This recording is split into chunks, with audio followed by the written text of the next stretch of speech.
Welcome to Whispers in Esther, Part 6. I will be reading from Esther 3, verses 7 through 15. So in the month of April, during the 12th year of King Xerxes' reign, lots were cast in Haman's presence. The lots were called Purim, to determine the best day and month to take action, and the day selected was March 7th. Nearly a year later. Then Haman approached King Xerxes and said, "There is a certain race of people scattered throughout all the provinces of your empire who keep themselves separate from everyone else. Their laws are different from those of any other people, and they refuse to obey the laws of the king. So it is not in the king's interest to let them live. If it so please the king, issue a decree that they be destroyed, and I will give 10,000 large sacks of silver to the government administrators to be deposited in the royal treasury." The king agreed, confirming his decision by removing his signet ring from his finger and giving it to Haman, son of Hammedatha, the Agagite, the enemy of the Jews. The king said, "The money and the people are both yours to do with as you see fit." So on April 17th, the king's secretaries were summoned, and a decree was written exactly as Haman dictated. It was sent to the king's highest officers, the governors of the respective provinces, and the nobles of each province in their own scripts and languages. The decree was written in the name of King Xerxes and sealed with the king's signet ring. Dispatches were sent by swift messengers into all the provinces of the empire, giving the order that all Jews, young and old, including women and children, must be killed, slaughtered, and annihilated on a single day. This was scheduled to happen on March 7th of the next year. The property of the Jews would be given to those who killed them. A copy of this decree was to be issued as law in every province and proclaimed to all peoples so that they would be ready to do their duty on the appointed day. At the king's command, the decree went out by swift messengers, and it was also proclaimed in the fortress of Susa. Then the king and Haman sat down to drink, but the city of Susa fell into confusion. Proposed Holocaust. Haman was thoroughly mortified by Mordecai's disrespect and is determined to reenact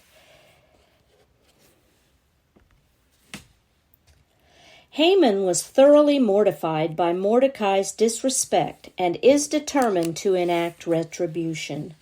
Full of pride in himself and having the ear of the king, he is not afraid to use his influence for personal satisfaction. Isn't it ironic that the Jews were celebrating the Passover at this very time, remembering and thanking God for his deliverance from slavery in Egypt? They were unaware of the danger that threatened their very existence. A reminder to beware when you have made an enemy of a vindictive person. Meantime, Haman went to the king and spun his tale. He made his case to the king, and since the king didn't know the facts to the contrary, he trusted Haman. Haman said, "There is a certain people whose customs are different and who do not obey the king's laws. It is not in the king's best interest to tolerate them." Haman spun his deceit to fit his own narrative and wove his web as he appealed to the king's vanity and selfish interest. Haman appealed to the king's pride, fabricating his own truth to get King Xerxes on his side. We might be justified in assuming that the king's ego was already wounded after his attempted invasion of Greece in 480 BC. It had not gone well. This would have still been fresh on his mind, for it had happened perhaps just 1 year earlier. Haman, being an accomplished manipulator, certainly knew how to work a situation. He knew the king didn't want his authority in his own kingdom challenged. Remember the Queen Vashti episode. Pride was the instigator of that as well. So Haman dropped down from his silken web, seeming to be all about making sure the king is honored, and he says, "I'm just thinking about you, O king." Then he offers a whole lot of silver, 375 tons of it, to sweeten the enticement, to seal the deal, as it were.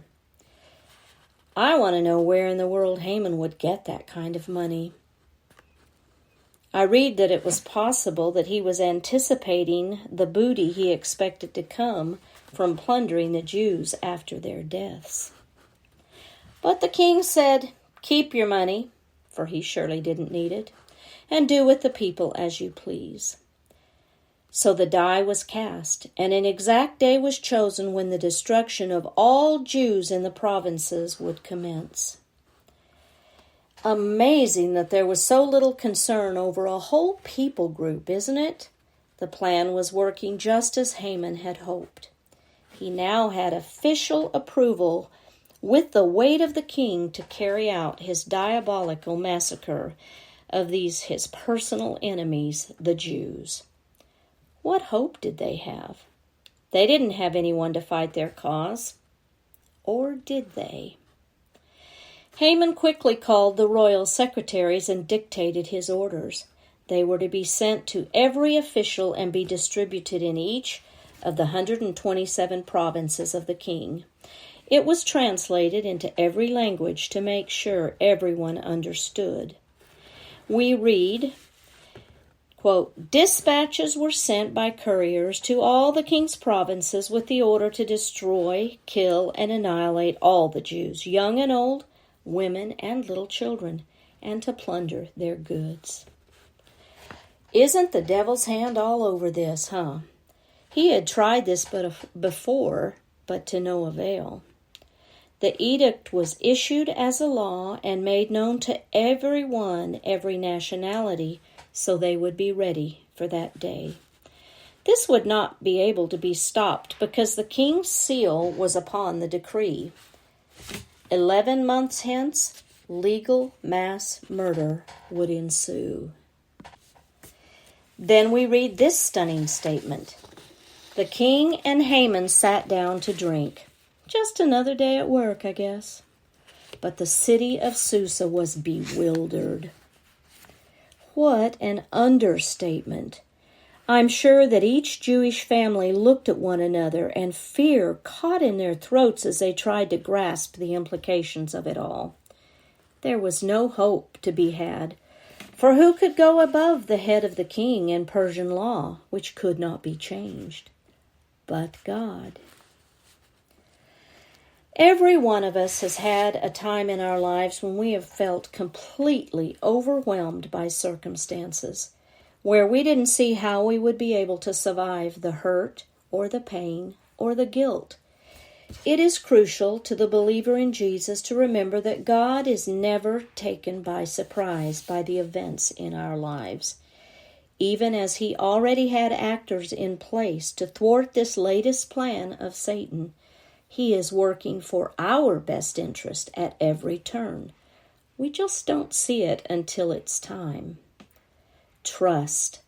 Lift up your eyes to heaven and pray. The Jews didn't know their queen was a Jew. Even they didn't know. But they would. Just wait and see.